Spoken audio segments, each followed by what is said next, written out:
Aujourd'hui, je vais réagir au pitch de la fondatrice de Detective Box dans l'émission Qui veut être mon associé sur M6 qui a réussi à lever 150 000 € et faire valoriser sa boîte à 1 250 000 €. Donc le concept est très simple, on va visionner ensemble son passage dans l'émission et je vais réagir spontanément pour que vous puissiez comprendre qu'est-ce qui a fait sa réussite et que vous puissiez vous en inspirer pour vous de votre côté créer votre business. Bonjour à tous. Bonjour. Bonjour. Je m'appelle Émilie, j'ai 28 ans. Et avant de vous dire exactement pourquoi je suis là, je vais vous faire passer un petit test de recrutement histoire d'inverser un petit peu les rôles. C'est intéressant. Je vous invite tous à vous lever, à venir regarder la scène qu'il y a derrière moi. Approchez, approchez. Je vous invite à regarder tous les indices qui sont mis en valeur par des petits plots jaunes et à me dire si, selon vous, il s'agit d'un meurtre ou d'un suicide.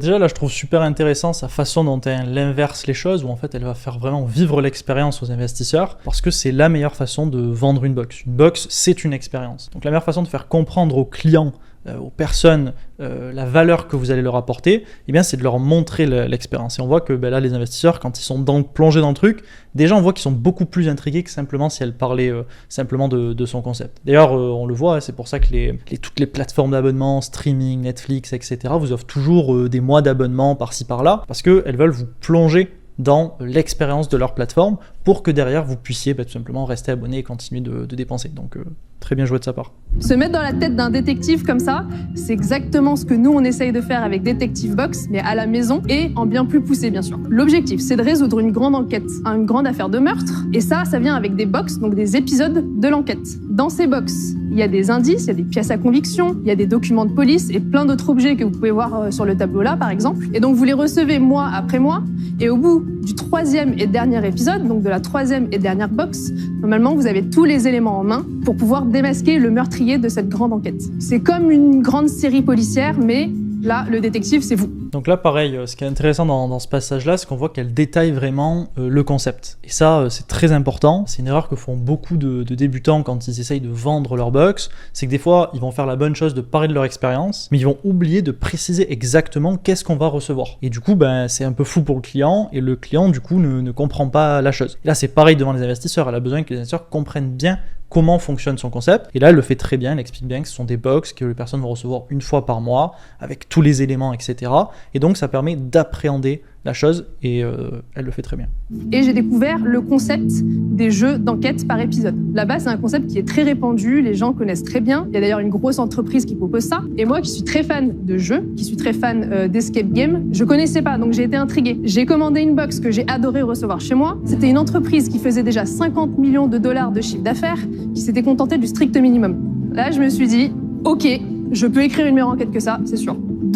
Il n'y a pas de raison que ça n'existe pas en France. Je connais plein de gens qui sont fans de jeux, qui sont fans d'escape game, qui sont fans même de faits divers, qui adoreraient ce genre d'expérience. Donc là, j'aime beaucoup sa façon dont elle vient expliquer l'opportunité. Comment elle a vu qu'il y avait cette opportunité de business à lancer. En fait, elle explique bien finalement le marché de la box par abonnement, où en fait, qui est un marché, un concept, celui de la box, qui est assez jeune et où il y a encore plein de niches qui sont non exploitées. Et elle explique très bien, puisqu'elle dit « J'étais aux États-Unis, j'ai vu cette box-là, qui faisait 50 millions d'euros de chiffre par an, et ce même concept n'existait absolument pas, ni en France, ni en Europe. » Et c'est là qu'elle a vu l'opportunité, parce que d'abord, elle-même, elle était apparemment intéressée par ce type de jeu, d'enquête, etc. Mais surtout, elle s'est dit, si moi ça m'intéresse, il y a aussi beaucoup d'autres personnes que ça va pouvoir intéresser. C'est comme ça qu'elle a saisi le truc et c'est comme ça qu'elle le montre au jury et elle le fait très bien. Bon, si vous vous souvenez de ce que je viens de vous dire, j'étais fauchée. J'avais 100 € de budget pour tester ce projet. Alors bon, là, vous voyez, elle dit qu'elle a démarré avec 100 €. Avec 100 €, elle a lancé le projet. Alors, il ne faut pas oublier que c'est un storytelling, d'accord? Elle est là pour raconter une histoire à travers son pitch, ok? Donc, il ne faut pas prendre les choses de manière littérale. Elle a sûrement démarré avec beaucoup plus que 100 €, d'accord? Nous, aujourd'hui, on le voit, pour lancer une box, il faut à peu près 1 000 € une fois qu'on est formé. Donc, dans son cas, elle n'était pas formée. Donc, on peut compter 2-3 000 €, je pense, pour pouvoir avoir tous les éléments, avoir la box, faire la vidéo de vente et pouvoir promouvoir tout simplement son projet et atteindre ses premiers clients. Mais finalement, voilà, même 2-3 000 €, ça reste relativement un petit budget, d'accord, pour démarrer l'entreprise qu'elle est en train de démarrer, puisqu'aujourd'hui, elle fait plus de 180 000 € de chiffre par mois. J'ai sorti la première enquête Detective Box et en 2 mois, j'ai vendu 2000 box. Donc ça représente environ 40 000 € de chiffre d'affaires. D'accord, donc là, elle dit qu'elle a donc vendu 2000 bucks dès son lancement. Donc vous voyez, il n'y a pas de barrière à se mettre. Beaucoup de personnes qui se disent « Ah ouais, mais je vais peut-être démarrer avec 2 bucks, avec 5 bucks », qui ont du mal à se projeter, d'accord? Non, il n'y a pas de barrière à se mettre, il faut y aller. Si derrière vous avez un marché qui est suffisamment grand et que vous savez marketer votre concept, ben derrière c'est certain, vous allez faire des ventes. Et j'ai déjà dans ma tête un pied en Grande-Bretagne pour 2023. J'ai aussi un pied en Allemagne et je pense déjà aussi aux États-Unis derrière parce qu'ils n'ont aucun concurrent très sérieux pour l'instant.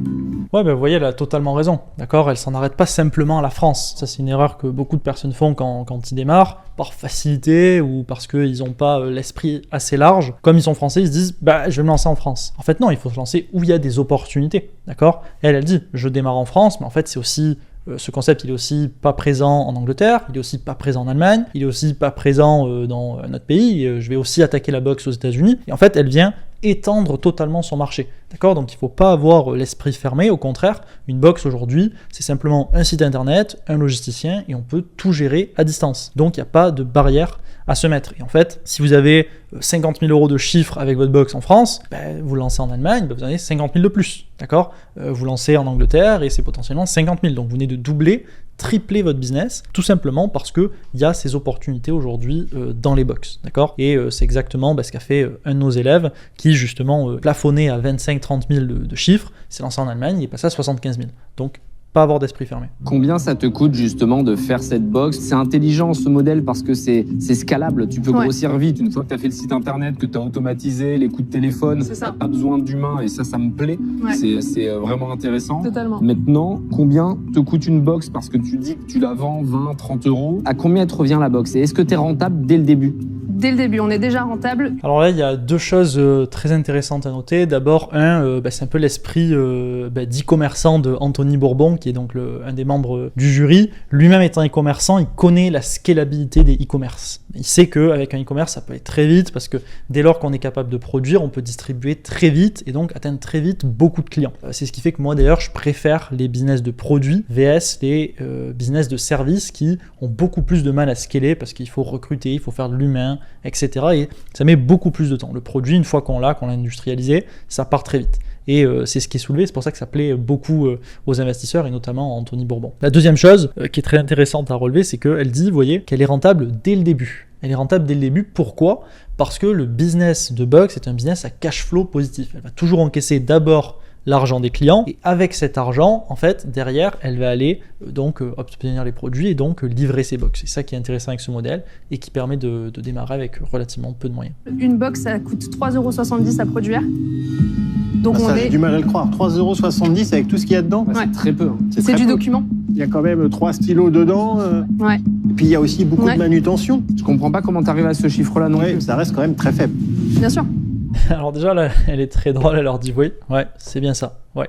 Exactement, vous avez compris. Mais c'est vrai qu'il y a beaucoup de personnes qui n'arrivent pas à comprendre le modèle ou croire que c'est possible en fait d'obtenir dans les box des produits à si faible coût. Mais vous voyez, dans son cas, elle le dit, en fait, c'est du document. Ce qu'elle envoie, c'est quoi? C'est des petites pochettes plastiques, 2-3 feutres, et après c'est du magazine, c'est de la papeterie. Donc ça, en fait, dès que c'est produit sur une certaine unité, ça revient vraiment plus rien. Et beaucoup de personnes n'arrivent pas à comprendre ça dans les box, que dans toutes les box, en fait, on obtient nos produits vraiment pas chers. C'est ce qui nous permet de dégager des marges qui sont assez confortables. Et en plus, comme ça fonctionne par abonnement, c'est tous les mois qu'on va dégager ces marges-là. Juste le chiffre d'affaires que tu projettes? Donc 2022, on projette 400 000 €. 2023, on projette 1,4 million.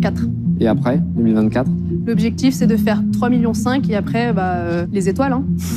Ouais, donc là, ça me paraît pas déconnant, puisque 400 000 la première année, elle veut viser 1,4 million l'année suivante, et puis ensuite aller chercher des 3,5 millions, comme elle a dit, que ce soit en Angleterre, en France, en Allemagne, donc tout en Europe, elle n'a aucun concurrent, donc elle a un marché vierge devant elle, elle a déjà une très forte traction, donc scaler aussi vite, quand on est un e-commerce, ça peut aller très vite, donc... Bon chiffre, ouais. C'est des très belles offres que vous me faites. J'ai 3 super beaux profils. On me propose 150 000 €. Et Anthony, je me reconnais beaucoup dans votre parcours, donc je pense que je vais partir pour votre offre à vous. Ah oui. Merci. Bravo. Voilà.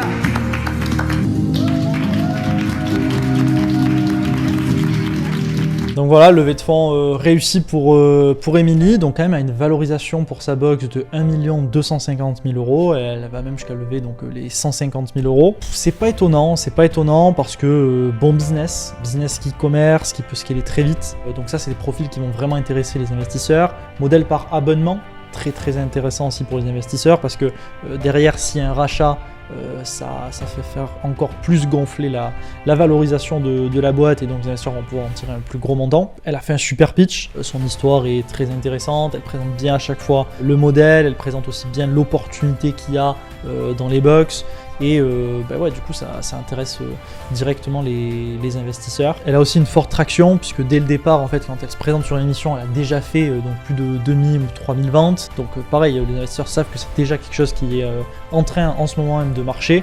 Donc à leur place, j'aurais investi aussi. Donc maintenant, pour tous ceux qui sont intéressés, j'ai fait une vidéo dans laquelle j'analyse les 3 leviers qui ont permis à Émilie de trouver son idée de business, se lancer et avoir les résultats qu'elle a réussi à obtenir aujourd'hui, où elle génère plus de 180 000 € de chiffre par mois. Donc si ça vous intéresse, je vous invite à cliquer tout simplement dans la vidéo qui aura juste ici.